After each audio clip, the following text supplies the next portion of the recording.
Welcome to Die Hard. I don't know. Felt like it needed some music. Welcome everyone. A lot of new subscribers, a lot of new people listening since we've opened it up.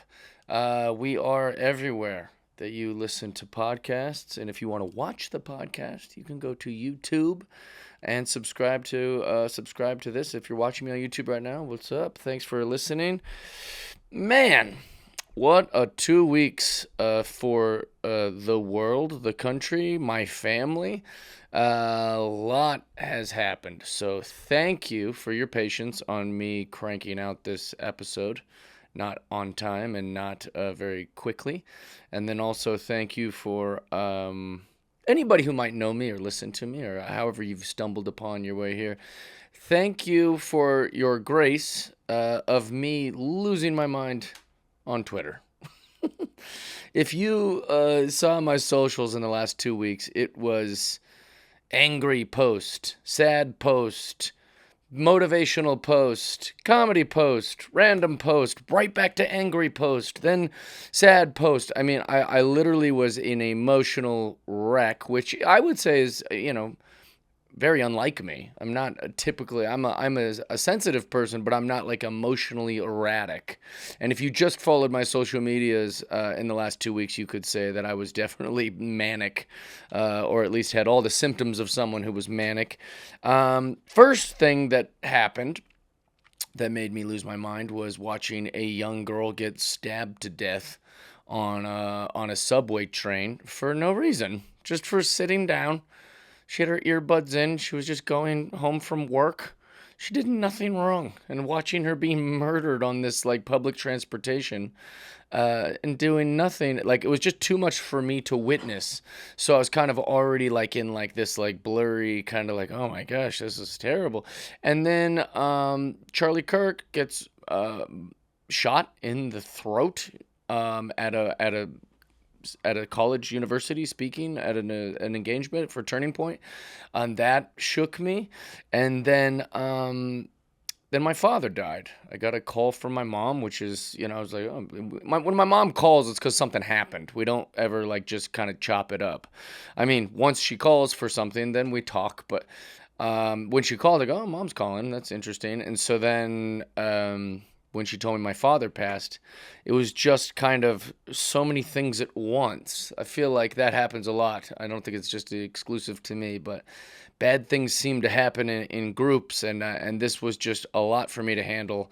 So I just started crashing out, and probably not that wisely was using Twitter to regulate my emotions, which what a bad place to go if you're trying to regulate your emotions, because the algorithm is set up to just feed you whatever you're looking at. And I think that's where we'll start the conversation, is algorithms. I said it on Jillian Michaels' podcast that our algorithms just feed us what we are looking at. It is a robot, okay? The robot is not trying to send you things to divide us. People think that, like there's some conspiratorial, like the algorithm is the enemy. It's sending you things that want to divide the right and left. It wants to divide you morally and religiously and politically and socially. That's not true. The algorithm feeds you what you look at. Now, that might divide you. It might embolden you. It might radicalize you. But it's just sending you what you look up. You're in ultimate control of your algorithm. And it's up to you to, choose wisely what you look at on the internet. It just sees what you look at and sends you more. It hears what you talk about and sends you more. It has no motive. It's a little robot going, Jeff likes baseball, send him baseball. And if I click on a girl because she has huge boobs, it goes, he likes boobs, and sends me boobs. Now, I might not want to be seeing all this sexual stuff, but because I clicked on it, the robot goes, he clicked on it, send him. So my algorithm is a lot of home runs, dogs, and beautiful women. I got to a point in my life where I was tired of having such critical opinions about females and them being too sexualized and them being too whorish. But that was because my algorithm that I clicked on was just sending me those type of women. It isn't a problem with women. It isn't a problem that they're too sexualized. It's a problem that all I'm seeing because of my own selections is the most sexually liberated type of gal, an OnlyFans girl or a porn star, because I clicked on it. Okay? So you can't complain that your algorithm is feeding you things that you search. Now that I've gone on Fox News a lot of times to talk about politics, I'm getting a ton of political stuff the last few years. My algorithm is somewhat sending me, not somewhat, it's definitely sending my side of the aisle. I have to actively pursue left-handed opinions because it's not being fed to me because I'm so more often on the right side of things in my life, and I'm not ashamed of that. I used to be very, very left leaning, and now I'm very, very right leaning. We're all trying our best to stay in the middle, but as things change, these things happen. So, anyways, if you're being radicalized to be woke because of your algorithm, or if you think all cops do is shoot black teenagers because your algorithm, it's because that's what you've looked up, and it will send you those things. I don't like it, but it is the product of modern times, and it's the product of our own search and our own thing, our own social media. The Charlie Kirk thing hit me. By the way, thank you for all the messages. People were so sweet. People sent me texts and left me voice memos. Strangers are giving me cards after shows because they know that I'm going through a very difficult time. So I want to thank you for anyone who's reached out, or anyone who just was able to not troll me while I'm going through this difficult family loss and social situation. I think all of it is relevant to me. I guess the Charlie Kirk one is way more relevant to me than the Irina stabbing. And then my father died. I think the reason that this hit me so hard is because I make jokes about the things Charlie Kirk believes in. All of his virtues are things that I do material about.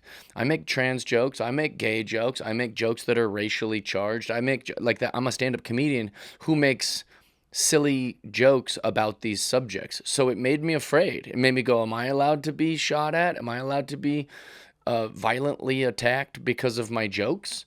So I think that was a bit, these are all free speech things. And I lost some friends this week. I'll tell you that much. I had a guy that I genuinely love, and he is a pal of mine, post that he has nothing. Not only does he think this, which is terrifying, but he posted it. So, it's one thing to have thoughts. It's one thing to have opinions. But to also not even worry that others hear these thoughts, that you are filled with glee that Charlie Kirk died, is what one of my friends posted. I immediately screenshotted it. I didn't comment underneath for public engagement. I just screenshotted it and I texted it to him and I said, "What the fuck is this?" And he said, I said, "What? That's how I think about this." And I was shocked. I'm still shocked. Not that he didn't like Charlie Kirk, that's fine. And not that he might have hated everything Charlie Kirk said. But to post on the internet that you're glad someone's dead because of it, less than an hour after he was murdered, is, I think, too much for my brain to handle. That I am not only among people who think these kind of things, but I'm friends with them. I've let them into my house. I've put them on my comedy shows. They're in my AA groups. They're in these places that I guess I would naively thought were safe places or safe spaces for me and my ideas. I guess the reason that I think it's so troubling is because it's another one of these things that's so vague. I said, well, why'd you post that? Is that something you'll post if I get shot? Is that something you're going to say, like, well, I didn't agree with all the things you said? Which first, let's talk about that. Can we talk about that for a second? I didn't agree with everything he said, but. I didn't agree with everything she stood for, but. What is this sort of legal disclaimer everyone's doing? Grow some fucking nuts. Well, like when did you ever agree with something everyone said? Is that what they're gonna all have to say at my funeral? Well, I didn't agree with everything he said, but here's some nice words. You're a fucking coward. I don't agree with everything anyone on earth has ever thought and said. I don't feel the need to separate myself from it. You know, Martin Luther King was like a Baptist Christian, and I'm just a regular non-denominational Christian. I would never go, I don't agree with all the things that Martin Luther King said, but he was a good guy. Fuck you, you're such a coward. Who do you agree with blanketly of everything they said? There's no time for that sentence. I don't agree with everything he said. That's such a stupid fucking thing. And then also, the thing with what's so crazy to me is the lack of sensitivity. Let's say Charlie Kirk was saying the N-word every other word and saying that we should do terrible things in the streets, which he didn't, by the way. He didn't say any of those things, but let's pretend he did. Let's pretend he was the most extremist person you could ever be. You're going to post on the internet after he was shot in the throat that you're glad he's dead? Is this how dangerous things have got? That we now go, well, he contributed to an idea, and we have to silence that idea. We have to kill that idea. We have put racism and bigotry and Zionism and transphobia, whatever these words mean, we have put that as number one. And we believe, not me, but university students, people all over my city of Los Angeles, evidently, and my friends, now believe that if you do any of those things, it's fine. It's okay to be violent. It's fuck around and find out, dog. Hey, that's what's going to happen. You're going to get punched. That's not how the world works. You don't get to do, there's tons of terrible people in the world. You don't get to violently attack them. You don't get to shoot them. You don't get to punch them. You don't get to fight them. That's not how the world works. Because it'd be too easy for them to say the exact same thing about you. It would be too easy to just keep it vague and go, you know, Islam is a threat to my Christian views. And Islam's ideology, in my opinion, is so dangerous. I'm a feminist, and the way Islam thinks about women, I think contributes to a dangerous ideology. So now I will attack with my fists or bullets or knives anyone who believes in Islam, because then that would be a good thing. I'm fighting an idea. Now I don't agree with everything they said, but I'm glad they're dead because that contributes to an idea. When you keep things this vague, where it's so vague, where you can just go, oh, well, he's a racist. By whose terms? What is racist? Is it making a joke racist? Is buying a Tesla make you a racist? Is not taking the vax you're racist? Is not posting a black square during Black Lives Matter racist? Is just latently saying you hate a race racist? Where is your line? Because it seems super easy to be called all these things nowadays. And if it's so easy to be called those things, then anyone gets to make up any of their own definitions on what is dangerous and what is a hateful spewing of hate or ideology. Then you can defend your violence against them. That's what's so dangerous. It is too easy to be labeled these things. We're calling people who drive Teslas Nazis now. We're calling people who think being conservative and Christian, we're calling them fascists now. We're calling people, like, it's just too easy to be labeled those things, and then the next cognitive step is to go, well, it's okay to kill a racist or a fascist, but like, we can't even come to terms with what those terms are. I got news for you. If you think a Nazi buys Teslas, you're going to be mortified when you find out what real Nazis do. There are real Nazis, and we should find a way to reform them to not be Nazis. But they're doing far more nefarious things than driving Cybertrucks or posting funny memes that you find insensitive or as spewing of hate. I just don't understand when this happened. I don't have an answer for when it happened or why it happened, but I don't think that there's some overlording group that's trying to divide us to whatever. I think what I'm shocked about is that and I said this on Fox, which I don't expect most of any of you to have seen, because who watches TV anymore? But I said, if you showed 100 college students someone just getting cold clocked in the face, just knocked out, one of these World Star videos, like World Star, right? Just so some person getting punched in the face, and you said, what do you think of this? 100 college students would go, that's terrible. I can't believe that's awful. Nobody should be just sucker punched like that and completely knocked out onto the concrete. And then I go, but what if I told you right before he was punched out like that, he said the N-word to someone? Then 100 of the college kids would go, then that's great. That's great he got knocked out. We've now adopted a certain line that we will draw in the sand where we go, oh, well, now the violence is okay. What if I told you right before he was punched, he called a woman a fat pig? There will be probably half of the students that'll go, well, then good. Fuck around, find out. You get punched when you talk like that. There are social consequences. So we've now all have different lines of where we can be violent. And not only where we can be violent, where people will bankroll, celebrate, and post about that violence. You don't get to hurt people no matter what. There's no excuse for that. It's absolutely disgusting to listen to interviews on campuses if they go, well, what did you think about Charlie Kirk being, brutally murdered in front of his wife and kids? And they go, well, I think it's kind of ironic. I think it's great. He got what he deserved. He talked about gun violence, and then he gets killed by a gun. Isn't that hilarious? That's what you deserve. That's what you deserve? We're supposed to be bringing each other to our sides using our words and our ideas, is saying, hey, like let's help. I don't understand how someone could think that. Also, not to mention the Ukrainian girl who was stabbed to death on a train, who didn't do anything wrong. That was a knife. Wouldn't have kept her alive. The guy with the trans girlfriend who shot Charlie Kirk in the throat had a legal gun. There's no law that would have stopped that. What are we talking about? Why are you even trying to make this about gun policy? This is a clearly a deranged man trying to silence someone's words. This has nothing to. Why are we bringing other things into the conversation? BLM is wandering around New York City chanting "fuck Charlie Kirk." They've somehow made it a race issue.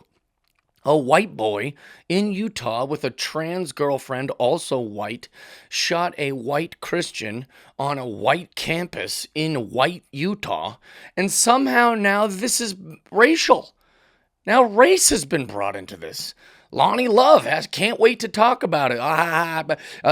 Frickin' Black Lives Matter is literally antagonizing the public the same week that this man was murdered, going, fuck Charlie Kirk, he a racist. They're saying all this crazy shit because one time, or whatever, years ago, he said that the Civil Rights Act was a mistake, but for context, he was saying because trans people are using it to get into sports. He wasn't saying that black people shouldn't have civil rights or human rights. He was saying that they should have been more specific about the Civil Rights Act, because now, jump cut to modern times, women with penises who are way more biologically stronger than a woman are dominating women's sports. But somehow we'd love to take that sentence out of context so that we can get a racial race war on our hands and make this like a whole racial thing. Someone asked me this weekend, how did it get to this? I'm in the car with a beautiful woman and my opening act, Chris Bowers, who I adore and love, and he's arguably one of the most reasonable people I've ever known. And everyone in the car starts sharing their opinions of how we got here. I said, how did it get to this? What happened? Now, I'm not going to try to make them sound like, I'm not even going to share what they said it was, but there was a lot of opinions about how we got here. Here's how I think we got here. We are now in a very debate era. Everything's up for debate. We don't want to listen. We don't want to come together. We don't want to find the things we have in common. We want to win the argument. We want to debate. People couldn't wait to make it about the man who killed that Ukrainian girl's mental health. They couldn't wait to make it about how he was failed by the system. They found more empathy, well, maybe not more, but they found empathy for the man that stabbed her in the neck before she was even buried, because they want to win the debate. How can we make our team win?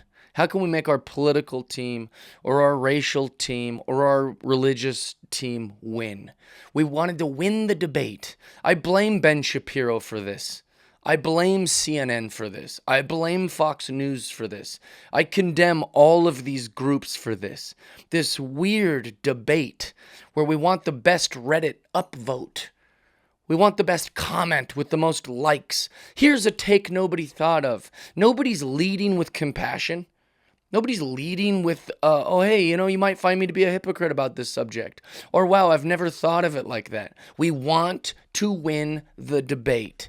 And so when the shooter was revealed as being a white kid from Utah, I'm sure there were so many groups in the back of their mind going, oh, this is actually kind of good for our team here, or this is good for our group, or this is good for our movement, because now we can play with race and sexuality, and we can play with all these things. And I am sorry if I've ever contributed to this debate culture.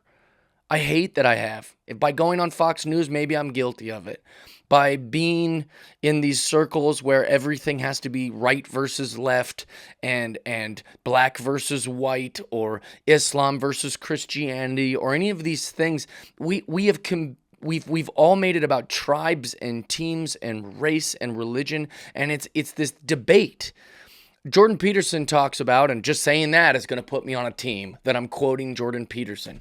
But he has a great theory about when he's arguing with his wife. When you're arguing with someone, in his situation, he's arguing with his wife, you're trying to win the argument. And he said, that's the problem. When I'm with my wife, I don't want to win the argument. The goal is not to defeat her. She's my wife. It would be fine to defeat her if I'm not going to see her tomorrow. That's okay to try to defeat someone if you're not going to have to live with them and love with them. But here's the thing. Why defeat your wife? It's your wife. You're going to have to be in the same house as her. So when you have a debate, or not a debate, sorry, when you have an argument with someone like your wife, you need to hear their feelings. You need to hear their opinions, because the goal shouldn't be winning. The goal shouldn't be defeat. Now, I'm asking you, anyone listening to this, I'm asking anyone in society, why is the goal to win? Why are we trying to debate these things? Why is it so exciting to have some argument of well, here's what I think about such. A fucking man was shot in the neck. Ain't that what do you now want to say? How are you going to make this about you? Not to mention, this is sensitive to me personally because I knew Charlie Kirk, but more importantly, we are comedians, right? Everyone in my circle is comedians, people that I love, and they say a lot of insensitive things depending on who's the beholder, right? They say a lot of things that contribute to ideas. We say a lot of things, and not only do we say a lot of things about a lot of subjects, but we're pretty insensitive about it because it's a joke. You could argue that we're way more insensitive than Charlie Kirk was because we're not even trying to have a conversation. We're just throwing it out there as a reckless joke. So why would anyone want to think so blanketly about this? I'm not articulating myself well in that last sentence. Here's what I'm saying. I don't identify that much with Charlie Kirk. He was much more informed than I am. I don't know anything about the Middle East. I don't know anything that's happening in the news generally. My algorithm is pretty selfish. The things I'm interested in, like baseball and Bigfoot and cigars, is pretty unintellectual. I know a lot about pro wrestling, but I don't know a lot about the things Charlie Kirk knew about. I have no business speaking about Israel and Palestine. I'm not that informed. So it's hard for me to identify with Charlie Kirk, right? George Floyd. That poor man died. He's dead now. right? And the nation stood still for a few weeks for that guy before we rushed to late night monologue jokes. Nobody had the balls or the ignorance or the insensitivity to go on stage at the Comedy Store and make a joke the exact same night that George Floyd died. We damn sure didn't post about it and celebrate that George Floyd died. He died, and that was disgusting and sad, and that shouldn't happen. It shouldn't happen, right? But I also don't identify with George Floyd. I was not in his state or culture or his race or his class economically, but I still felt for him. I still feel for Charlie Kirk. Almost any situation you can find in the political scheme, I don't really identify that much with the person. But we can all identify with having an unpopular opinion about something. And that's the one thing I identify with Charlie Kirk, is I've very often had an unpopular opinion. Sometimes I changed my opinion, sometimes I kept the unpopular opinion. But the only way for me to change or keep it is to talk about it and to have it out there. And if you think it's okay or fine or you're indifferent about Charlie Kirk being murdered for an unpopular opinion, then that puts the target on you as well. It puts the target on your back. It puts the target on my back. That, well, your opinion was unpopular, and the people who felt that way about your opinion feel oppressed by your opinion, and that's good. They wanted you to. They didn't want you contributing to this idea of hate, which, my friends, is the definition of fascism. To say that the idea is so dangerous that it needs to be killed. So I don't want to hear no more bullshit terms being thrown around loosely like Nazi and fascist and socialism, and I don't want to hear it anymore because people don't know what it means. People aren't using it correctly. In fact, they're using it to kill people, and they're using it to fire people like Jimmy Kimmel. We've lost all of the definitions of these words. These fucking idiots don't even know what racism means anymore. By sharing a meme that is poking fun at stereotypes, you're racist now. So guess what? You've lost that word too. You don't even know what racism means anymore. If it's so easy to be considered a racist or a Nazi or a fascist or any of these things, then fuck you. I'm all of them.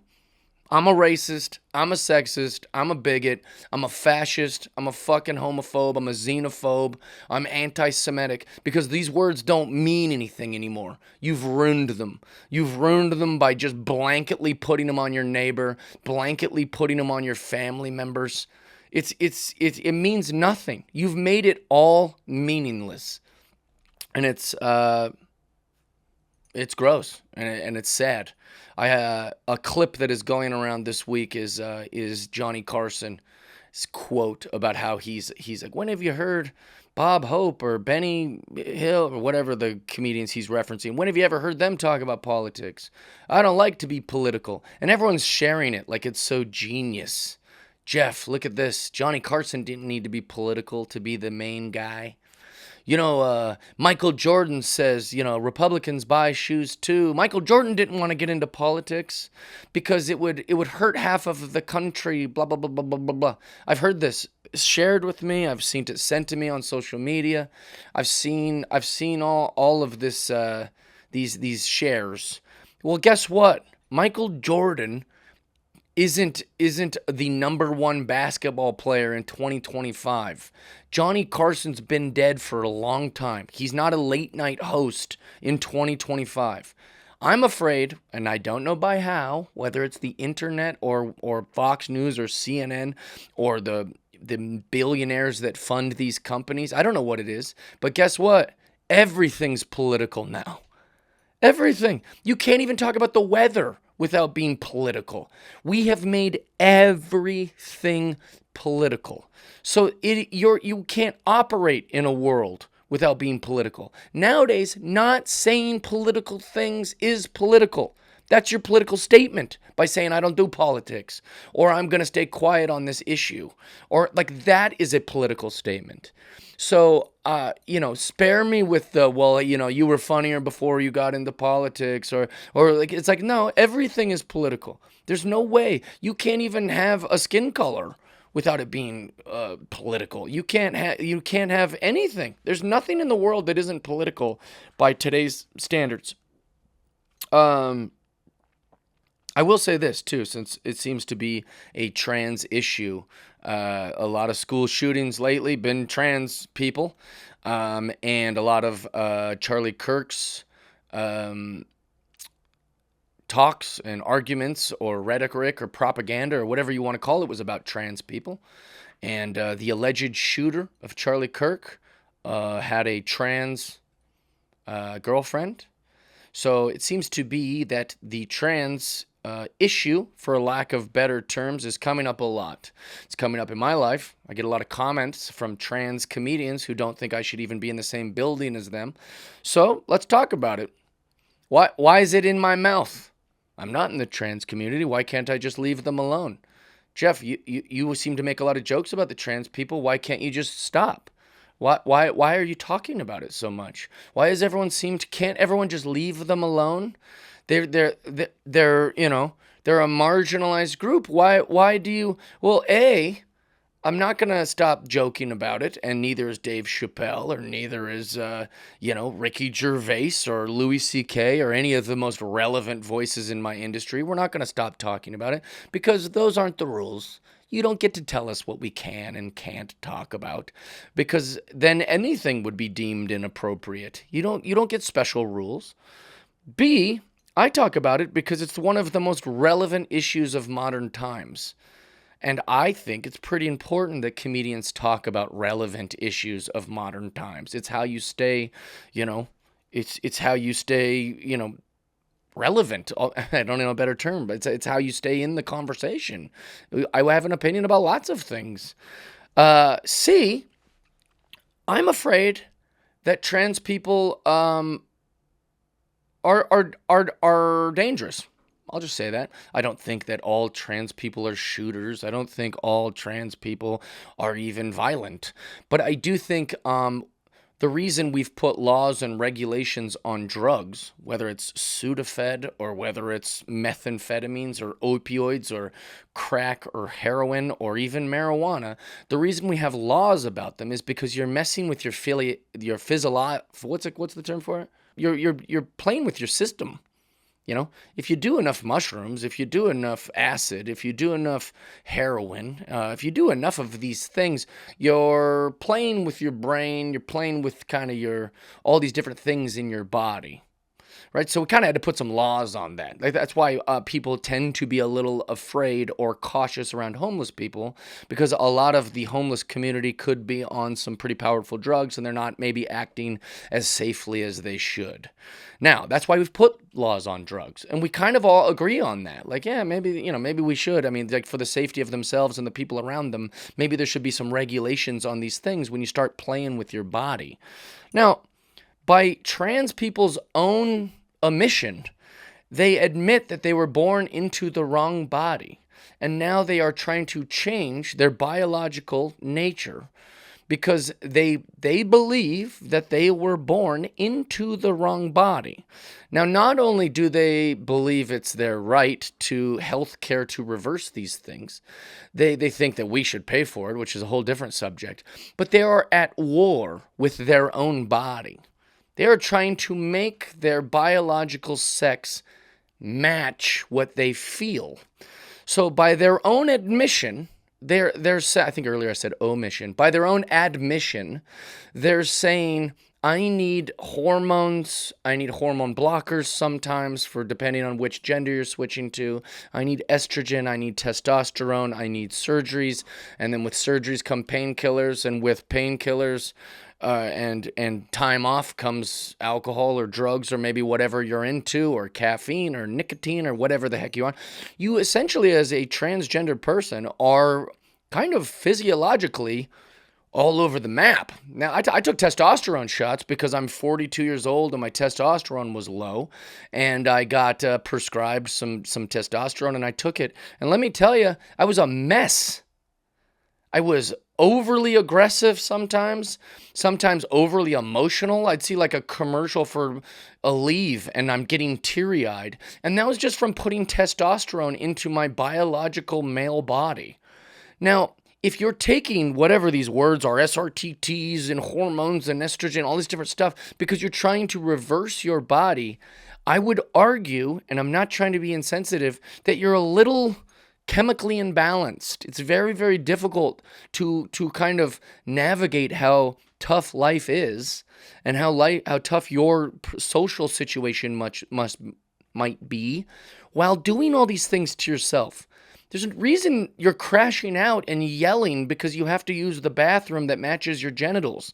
There's a reason you're freaking out at people because they don't know how to guess your gender when there's 9 million genders. By your own definition, there's all these how would I be able to guess it? I can't guess it because you're wearing a dress. I can't guess it based on your genitals. I'm just guessing, and then you're gonna lose your mind because I didn't correctly guess the gender that you feel you are. I don't know how to profile what you feel. I have to just look at, and I'm not gonna go ask everyone that I come into contact with.